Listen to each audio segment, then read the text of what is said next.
रोहित कहाँ है? रोहित अंदर है। रोहित क्या कर रहा है? रोहित के पिताजी का नाम ओम प्रकाश है। एक बार सोचिए, अगर हमारी आम बोलचाल में हमें बार बार सिर्फ किसी के नाम का ही इस्तेमाल करना पड़े तो कितनी अजीब स्थिति उत्पन्न हो जाएगी।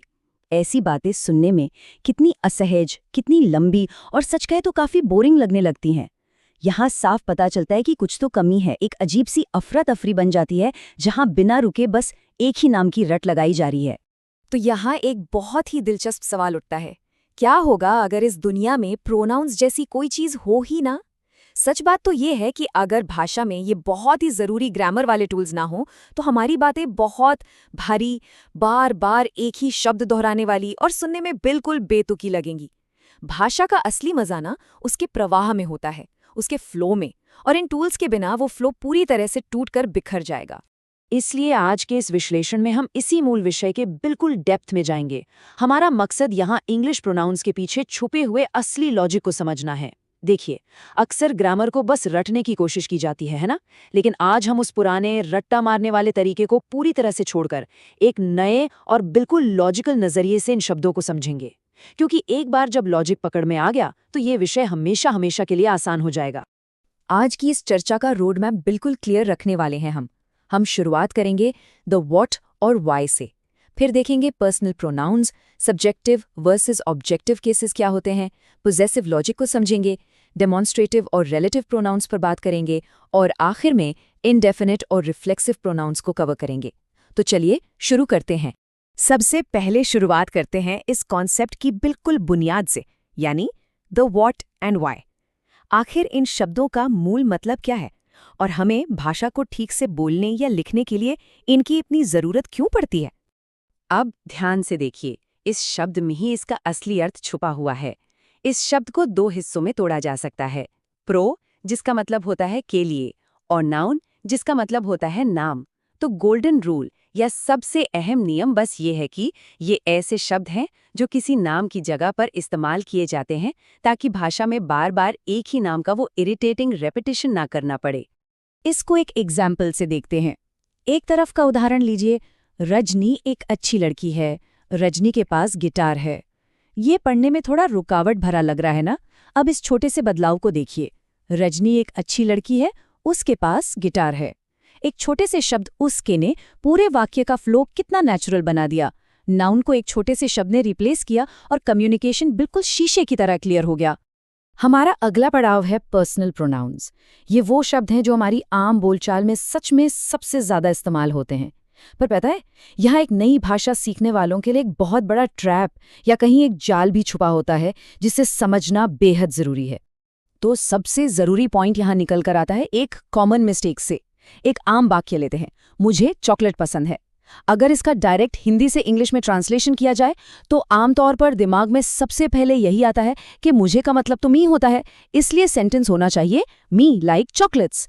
पर यह बिल्कुल पूरी तरह से गलत है। सही सेंटेंस है आई लाइक चॉकलेट्स। यहाँ डायरेक्ट ट्रांसलेशन बिल्कुल काम नहीं करता। फंक्शन और लॉजिक के हिसाब से मुझे यहाँ आई का रूप ले लेता है, मी का नहीं। इस लॉजिक को थोड़ा और गहराई से समझने के लिए हमें कम्युनिकेशन के 3 पर्सन्स को जानना होगा। ये किसी फिल्म की कास्ट की तरह है। पहला होता है फर्स्ट पर्सन, यानी अपनी बात बोलने वाला, जैसे आई या वी। दूसरा है सेकंड पर्सन, यानी सामने सुनने वाला, जैसे यू। और तीसरा होता है थर्ड पर्सन, जिसके बारे में 2 लोग बातें कर रहे हों, जैसे ही, शी, इट या दे। वैसे यहाँ ध्यान देने वाली एक छोटी सी और मजेदार बात यह है कि इट का बहुत ही चतुराई से उन जानवरों या निर्जीव चीजों के लिए इस्तेमाल होता है जिनका जेंडर हमें ठीक से नहीं पता होता। अब जब हम इन पर्सन्स के बारे में जान गए हैं तो ग्रामर का अगला अहम हिस्सा सामने आता है, जो कि है ग्रामेटिकल केसेस, यानी सब्जेक्टिव वर्सेस ऑब्जेक्टिव केसेस। ये नियम हमें बताते हैं कि सेंटेंस में अपने काम और जिम्मेदारी के हिसाब से कोई शब्द अपना रूप कैसे बदल लेता है। इसे थोड़ा सिंपल बनाते हैं। सब्जेक्टिव केस वो होता है जो सेंटेंस में एक्शन कर रहा होता है, यानी जो डूअर है, जो काम को लीड कर रहा है। दूसरी तरफ ऑब्जेक्टिव केस वो होता है जिस पर उस एक्शन का असर पड़ रहा हो, यानी रिसीवर। तो जो मुख्य काम करे वो सब्जेक्टिव और जो उस काम को चुपचाप रिसीव करे वो ऑब्जेक्टिव होता है। जब शब्द एक्शन करने वाले से एक्शन रिसीव करने वाले में तब्दील होते हैं तो देखिए उनका रूप कैसे बदल जाता है। आई बदलकर मी बन जाता है, वी बन जाता है अस, ही का हिम, शी का ह और दे का देम हो जाता है। लेकिन यहाँ सबसे दिलचस्प शब्द अगर कोई है तो वो है यू। ये शब्द बहुत ही जिद्दी है, चाहे एक्शन करे या एक्शन रिसीव करे, ये अपना फॉर्म बदलता ही नहीं है, ये हमेशा यूं ही रहता है। इस प्योर अंतर को डेली लाइफ के एक सिंपल उदाहरण से और क्लियर करते हैं। सब्जेक्टिव का एग्जाम्पल देखिए, आई टीच यू। यहाँ आई सिखाने का काम कर रहा है, यानी एक्शन ले रहा है, इसलिए वो सब्जेक्टिव फॉर्म में है। अब अगला वाक्य देखिए, teacher told Akash and me. यहाँ बताने का काम तो टीचर ने किया, तो असर किस पर पड़ा? मुझ पर। मैं रिसीवर हूँ, इसलिए यहाँ लॉजिकली मी बिल्कुल सही है। टीचर टोल्ड आई बोलना लॉजिकली पूरी तरह से गलत होगा। यही तो भाषा का असली लॉजिक है। चलिए अब थोड़ा आगे बढ़ते हैं और चर्चा करते हैं पोजेसिव लॉजिक पर। भाषा में चीज़ों पर अपना अधिकार या मालिकाना हक कैसे दर्शाया जाता है, ये समझना आगे की ग्रामर को मास्टर करने के लिए बेहद ज़रूरी है। पॉजेसिव केस का सीधा और सरल मतलब यही है कि किसी चीज़ पर मालिकाना हक जताना। जैसे जब हम कहते हैं माय कार यानी मेरी गाड़ी, या योर बुक यानी तुम्हारी किताब। ये हक जताने का और अपनी ओनरशिप असर्ट करने का सबसे असरदार ग्रामेटिकल तरीका होता है। पर यहाँ पर अक्सर एक उलझन पैदा होती है कि आखिर कब माय बोला जाए और कब माइन। इसका बड़ा ही आसान नियम है। ये पूरी तरह इस बात पर निर्भर करता है कि हक जताने वाला शब्द सेंटेंस में कहाँ मौजूद है, उसकी लोकेशन क्या है।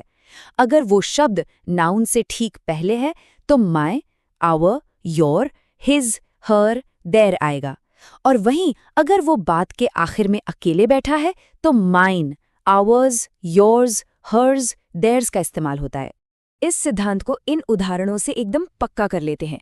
पहले वाक्य में देखिए, दिस इज माई बुक। यहाँ पॉजेसिव शब्द माय नाउन यानी बुक से बिल्कुल पहले आया है। अब दूसरे वाक्य को देखिए, दिस बुक इज माइन। यहाँ हक जताने वाला शब्द सेंटेंस के आखिर में चला गया है, बिल्कुल अकेला, इसलिए माइन का इस्तेमाल हुआ है। इससे ये पूरी तरह साबित होता है कि शब्दों की जगह ही उनका सही रूप तय करती है।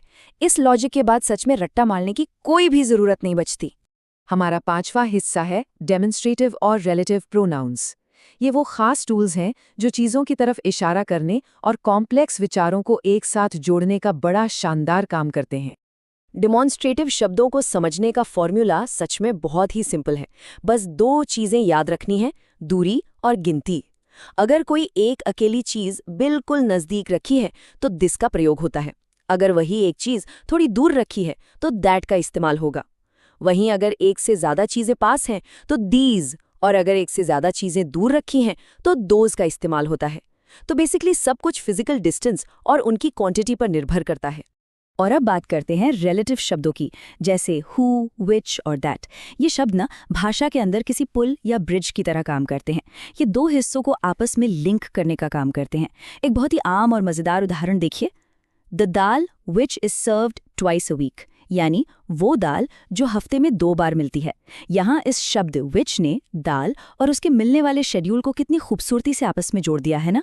ये सेंटेंस में रिलेशन बनाने का एकदम असरदार तरीका है। अब हम आते हैं अपने आखिरी ग्रामेटिकल सेक्शन पर, जहां हम इनडेफिनिट और रिफ्लेक्सिव कॉन्सेप्ट्स पर रोशनी डालेंगे। ये तब मदद करते हैं जब चीज़ें गिनती में थोड़ी अनिश्चित हों या जब कोई काम करने वाले पर ही वापस घूमकर रिफ्लेक्ट होता हो। इंडेफिनिट, जैसा कि नाम से समझ आता है, तब यूज होता है जब संख्या या लोग बिल्कुल तय ना हो, जैसे ऑल, समवन या सेवरल। इनमें हमें क्लियर नाम या नंबर नहीं पता होते, बस एक अंदाजा होता है। दूसरी तरफ है रिफ्लेक्सिव प्रोनाउंस। इसे ऐसे समझिए जब एक्शन घूमकर वापस डूअर पर ही रिफ्लेक्ट होता है, जैसे माई सेल्फ, योर सेल्फ या हिमसेल्फ। जब काम करने वाला और एक्शन रिसीव करने वाला एक ही व्यक्ति हो, तब इन शब्दों का इस्तेमाल किया जाता है। तो इस पूरी चर्चा के आखिर में एक बहुत ही अहम सवाल पीछे छूट जाता है। क्या आगे भी ग्रामर के नियम बस बिना सोचे समझे रटने हैं, या उनके पीछे छुपे इस बेहद क्लियर लॉजिक और फंक्शन को समझना है? एक बार भाषा के फंक्शन और स्ट्रक्चर की पकड़ आ जाए तो नई भाषा सीखने का ये सफ़र एक बोझ नहीं बल्कि एक बड़ा दिलचस्प खेल बन जाता है। आगे के सफर में इस पूरे लॉजिकल अप्रोच को जरूर ध्यान में रखिएगा और देखिएगा कैसे ग्रामर नेचुरली अपने आप इम्प्रूव होने लगती है।